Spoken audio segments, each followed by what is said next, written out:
한 철강 회사에서 20대 노동자가 용광로에 빠져 목숨을 잃었습니다.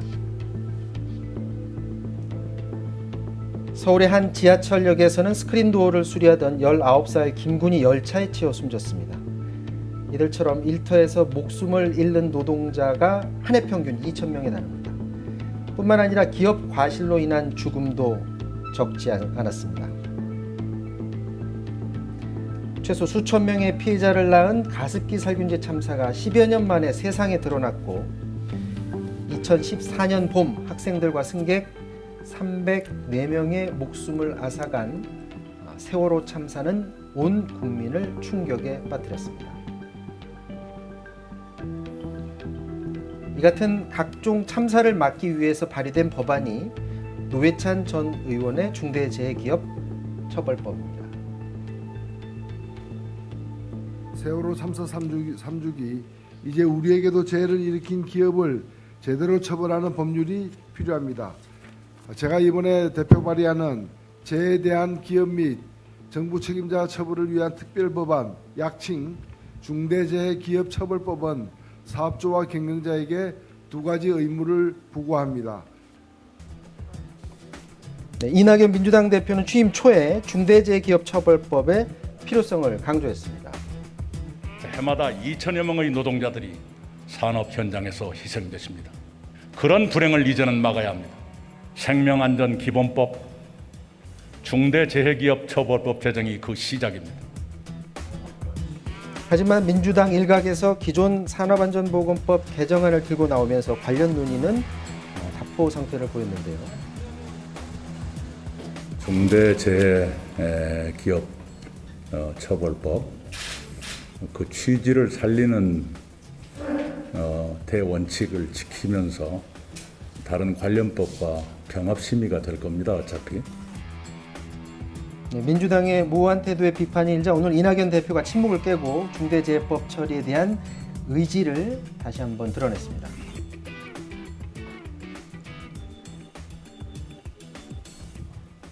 오락가락하지는 않았고요. 중대재해기업처벌법, 공정경제 3법 이번에 처리한다는 원칙을 가지고 상임위 심의에 적극적으로 임하겠다 이렇게 얘기를 했습니다.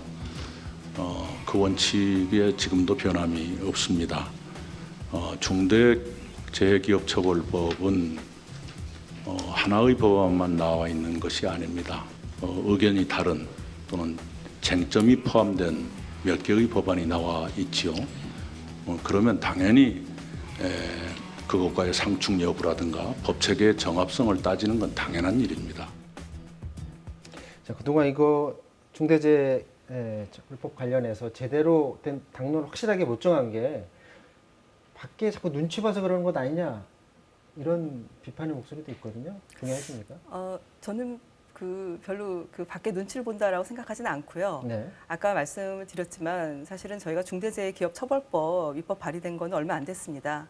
사실 법안이 발의되고 또 그 상임위에서 충분히 논의가 필요하지 않겠습니까? 네. 상임위 의원들의 동의, 특히나 아까 당대표께서도 계속해서 중대재해기업처벌법은 이제 상임위를 통해서 진행이 되어야 된다, 입법 발의되어야 된다, 이제 이런 말씀하셨었고요. 네. 그리고 또 당대표께서 그렇게 말씀하셨긴 했지만 또 각각의 의원들의 의견도 굉장히 중요합니다. 네. 저희가 상당히 많은 의석을 가지고 있고 또 그 안에 다양한 의견을 갖고 있는 의원들이 계시는데 또 여러 가지 의견이 있을 거라 생각을 하고 있고요. 또 토론도 필요하고 또 아까 말씀드렸다시피 의총을 통해서라도 그 중요한 것들은 결정을 좀 해야 되는 것들이 있고요. 그래서 이제 이런 내용들을 논의하고 있는 과정이라고 보시면 될 것 같습니다. 그 네. 과정이 지나고 나면은 이제 다양한 의견들이 이제는 좀 크게 목소리가 좀 나오지 않을까 그렇게 기대를 하고 있습니다.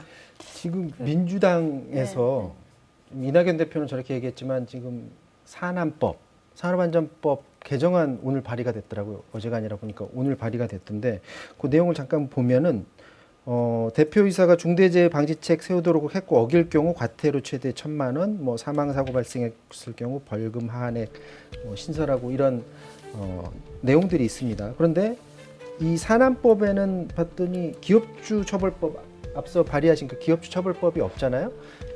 민주당에서는 보니까 양쪽을 동시에 다 추진하고 있는 것 같아요. 그럼 정의당에서 예상하기에는 이렇게 추진하다가 혹시나 산안법에 무게중심이 가지 않을까 혹시 그런 걱정을 하고 계신지 지금 어떻게 예상을 하고 있습니까? 이제 제가 그런 면에서 정의당이 당론 수준의 결정을 해달라고 하는 것이 계속 이수진 의원님은 논의가 필요하다고 하지만 중대재해기업처벌법을 제정하겠다라고 하는 결정을 하고 그리고 논의를 하면 되는 거지 어떤 걸 할지 모르겠다. 이런 식의 결정은 저는 굉장히 무책임한 상황이라고 보고요. 그리고 이제 실제 그 해외 사례도 보면 산안법도 굉장히 강화하면서 중대재해기업처벌법이 있어서 경영주를 또 처벌하는 규정들이 같이 있습니다. 같이 해도 상관이 없지만 문제는 산안법만 하고 중대재해기업처벌법 안 하겠다. 이렇게 하는 것은 그 당대표가 국민에게 거짓말 치는 거죠. 여러 차례 그렇게는 안 하겠다고 해요. 말해요. 그렇게 하는 건 얘기한 아니죠, 적은 지금? 없고요. 당연히? 네네, 당연히 그렇게 말씀드린 적은 없고요. 산업안전보건법은 오늘 발의가 됐습니다. 네. 관련해서도 상임위인 환노위에서 충분히 논의가 필요하겠죠. 제가 생각하기에는 중대재해기업처벌법은 법사위에서 그리고 네. 산업안전보건법은 또 상임위인 환노위에서 논의가 필요한 거고요. 각각의 의원들이 발의한 거에 대한 다른 의원들의 의견이라든지 또 그 어떻게 하는 게 더 바람직한 것인지 이런 토론은 분명히 필요한 것입니다. 누가 시킨다고 해서 법을 만들고 발의하는 건 아니지 않습니까? 네. 결국 국민들이 우리 정치인에게 원하는 게 무엇인지 그걸 제대로 저희가 반영하는 게 중요하다고 생각을 하고 있고요. 그래서 두 가지가 다 발의가 돼서 저는 현장에서 적용이 될 수도 있다고 생각을 합니다.